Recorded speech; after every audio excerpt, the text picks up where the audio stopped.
আসসালামু আলাইকুম রহমতুল্লাহি ওয়া বারাকাতুহু। আলহামদুলিল্লাহি রাব্বিল আলামিন ওয়াসসালাতু ওয়াসসালামু আলা নবিয়্যিল আমিন। বিশ্বব্যাপী মহামারী করোনা ভাইরাসের প্রাদুর্ভাবের কারণে আমরা আজ বিপর্যস্ত, কঠিন সময় অতিক্রম করছি। উপাসনালয় থেকে শুরু করে বিনোদন কেন্দ্র, সমস্ত জায়গা মানব শূন্য। কর্মহীন হয়ে অর্ধাহারে অনাহারে দিন যাপন করছে কোটি কোটি মানুষ। গণমাধ্যম জুড়ে লাশের খবর। Print media, electric media, broadcast, গণমাধ্যম সকল জায়গার আলোচ্য বিষয় করোনা। কিন্তু লজ্জাজনক হলেও অত্যন্ত নিখুঁত সত্য যে বাংলাদেশের চিত্র কিছুটা ভিন্ন। শুধুমাত্র করোনা নিয়েই আলোচনা হচ্ছে না, করোনার সাথে পাল্লা দিয়ে যেন আলোচনায় ছুটছে চাল চুরি, তেল চুরি। সাংবাদিকরা তাদের যারা চাল চুরি করছে তাদের কথা বলায় সাংবাদিকদের উপর হামলা, ত্রাণের সামগ্রী যারা পাওনা তারা ত্রাণ চাওয়ায় তাদের উপর হামলা, তাদেরকে মারধর। বিভিন্ন খবর আমাদের জনগণের মধ্যে আলোচনায় উঠে আসছে।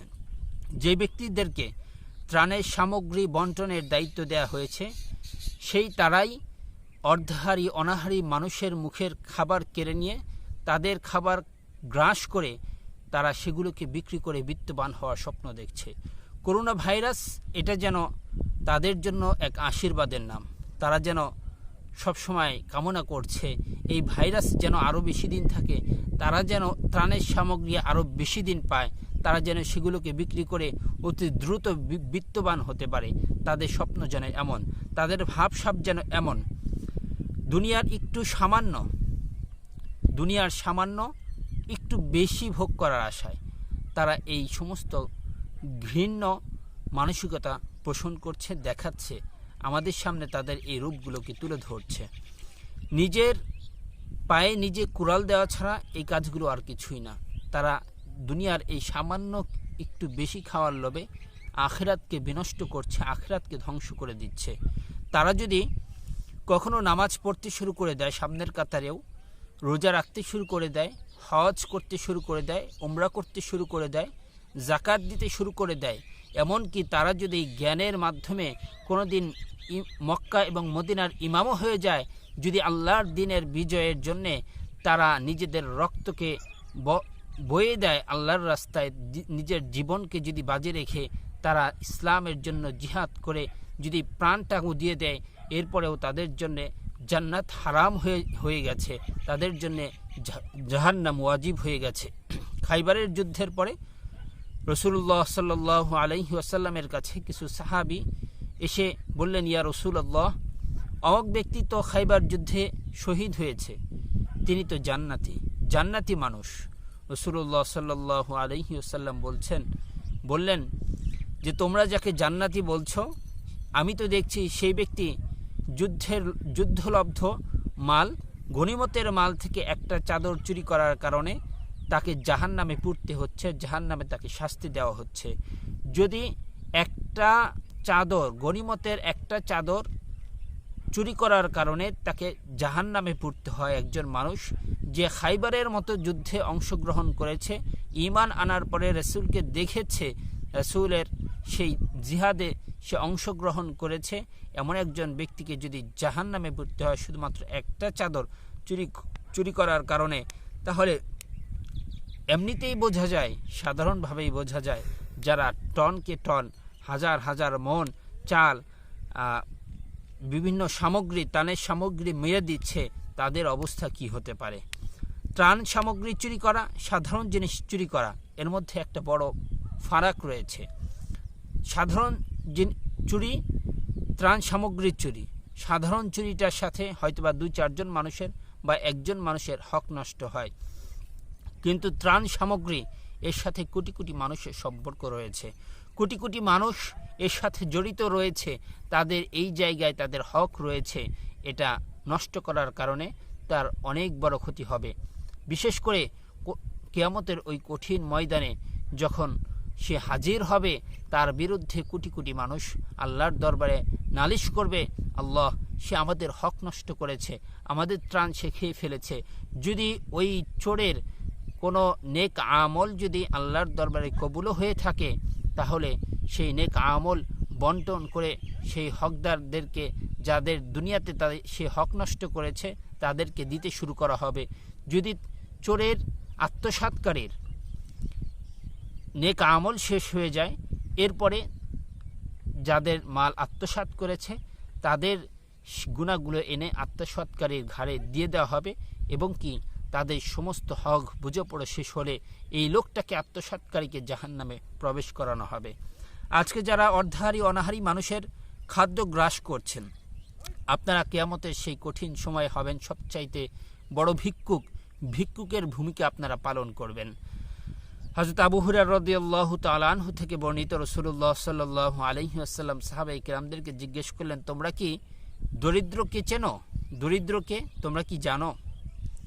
সাহাবীরা উত্তর করলেন, ইয়া রাসূলুল্লাহ, যে ব্যক্তির টাকা নেই, পয়সা নেই, খাদ্য নেই, খাবার নেই, ভালো বস্ত্র নেই, সেই ব্যক্তিই তো গরিব। রাসূলুল্লাহ সাল্লাল্লাহু আলাইহি সাল্লাম বললেন, না, সেই ব্যক্তি গরিব না, বরং প্রকৃত গরিব সেই ব্যক্তি যে ব্যক্তি দুনিয়াতে অনেক ভালো কাজ করেছে, অনেক নেকের কাজ করেছে, কিয়ামতের দিন নেকের পাহাড় নিয়ে সে আল্লাহর দরবারে হাজির হয়েছে, কিন্তু সেই নেক আমল তার কোনো কাজে আসেনি। সে হয়তোবা নেক আমল করেছে, কিন্তু কাউকে সে ঠকিয়েছে, কাউকে ধোঁকা দিয়েছে, কারো মাল আত্মসাৎ করেছে, কারো সম্পদ সে গ্রাস করেছিল, ত্রাণের সম্পদ সে গ্রাস করেছিল, সরকারি সম্পদ সে নষ্ট করেছিল, যার কারণে তার সেই নেক আমলগুলো অন্যকে দিয়ে দিতে হয়েছে, আর সে খালি হাতে অন্যের গুনাহ নিয়ে সে জাহান্নামের দিকে রওনা হয়েছে। সেই হচ্ছে প্রকৃত দরিদ্র।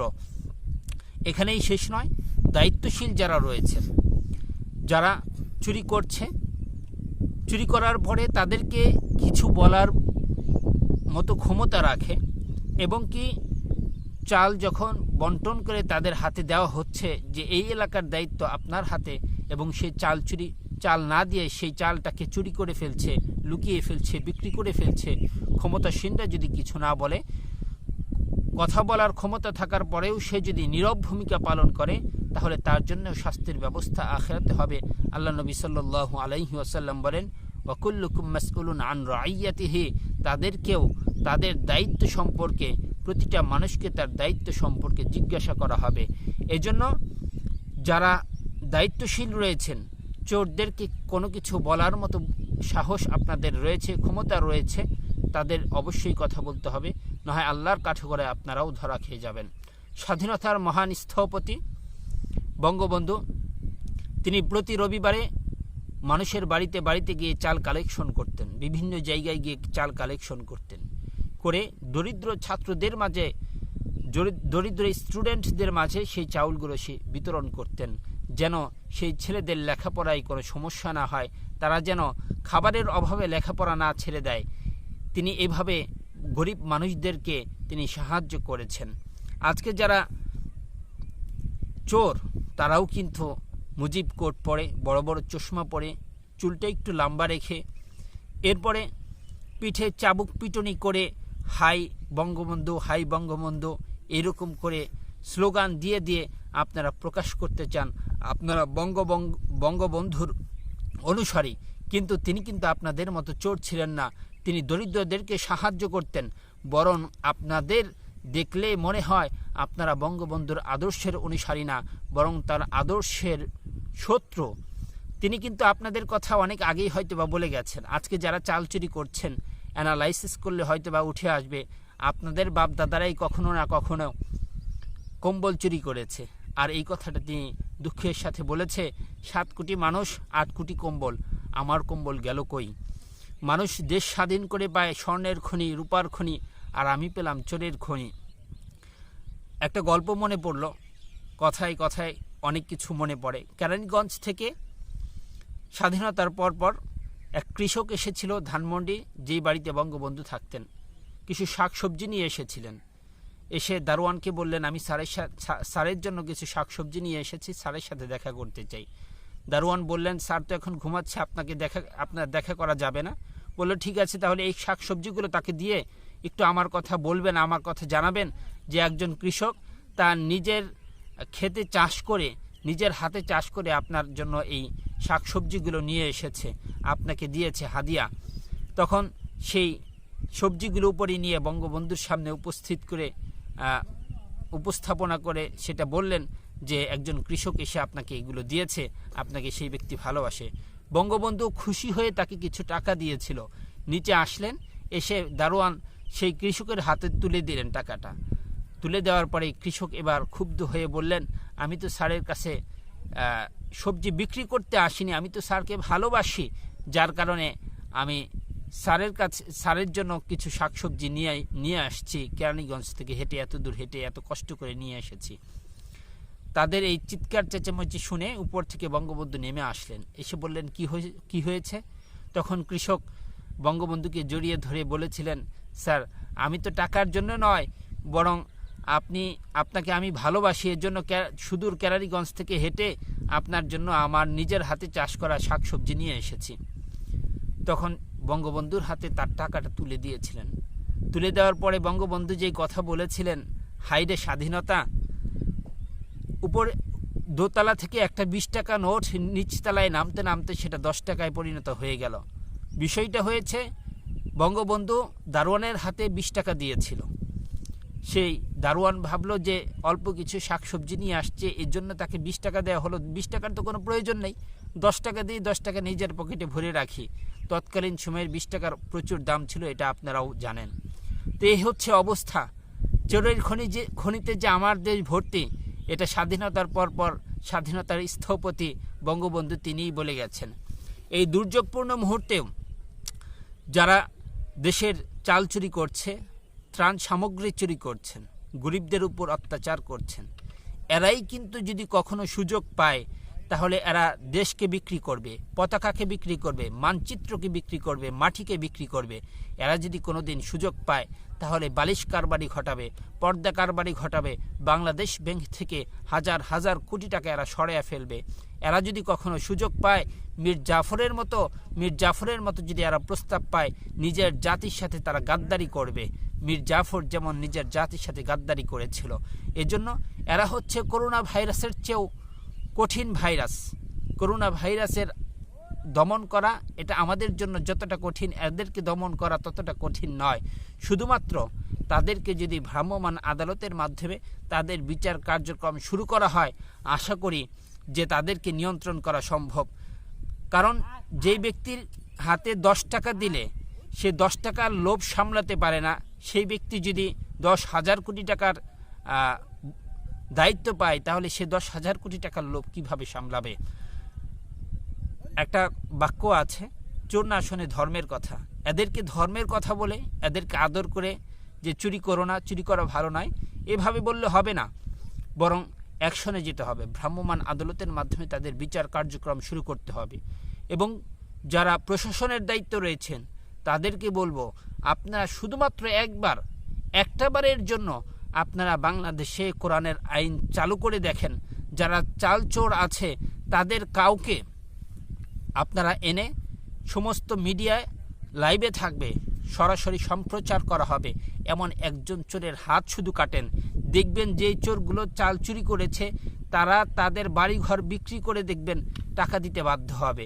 এবং কি যারা পরিকল্পনা করছিল যে অমুক চেয়ারম্যান খেয়েছে, তমুক মেম্বার খেয়েছে, অমুক এমপি খেয়েছে, আমিও কিছু মারব, দেখবেন এই পরিকল্পনা রাতারাতি তারা চেঞ্জ করে বলবে যা এসেছে তাই দেব, প্রয়োজনে নিজের পকেট থেকে ভরে কিছু দেব, তাও হাত কাটতে চাইবে না তারা। যদি কোরআনের আইন বাস্তবায়ন করা হয় তাহলে ইনশাল্লাহ আমার দেশে চোর আর থাকবে না, আমার দেশে সমস্ত চোর পালাতে বাধ্য হবে, চুরি করা বন্ধ হয়ে যাবে। দায়িত্বশীলদেরকে এ বিষয়ে সতর্ক থাকতে হবে। দুর্যোগপূর্ণ মুহূর্তে আমার দেশ যেন ভালো চলে এবং সারা দুনিয়াতে যে পরিস্থিতি চলছে এই পরিস্থিতি থেকে আল্লাহ যেন আমাদেরকে খুব দ্রুত রেহাই করেন, রক্ষা করেন। যারা আমাদের দেশে আক্রান্ত হয়েছে, পৃথিবীর বিভিন্ন জায়গায় করোনা ভাইরাসে আক্রান্ত হয়েছে, সেই ভাইরাস যেন সুস্থতা তাদের যেন শেফা চলে আসে, তাদেরকে যেন আল্লাহ সুস্থ করে দেন এবং নতুন করে কেউ যেন এই ভাইরাসে আক্রান্ত না হয় সেজন্য আল্লাহর কাছে আমাদেরকে দোয়া করতে হবে। আল্লাহ সুবহানাহু ওয়া তাআলা আমাদেরকে বেশি বেশি দোয়া করবার, ইস্তেগফার করবার এবং কি এই সমস্ত চোর যারা আমাদের হক মেরে খাচ্ছে তাদের বিরুদ্ধে আমাদেরকে সোচ্চার হবার তৌফিক দান করুন। ওমা আলাইনা ইল্লাল বালাগ। আসসালামু আলাইকুম ওয়া রাহমাতুল্লাহি।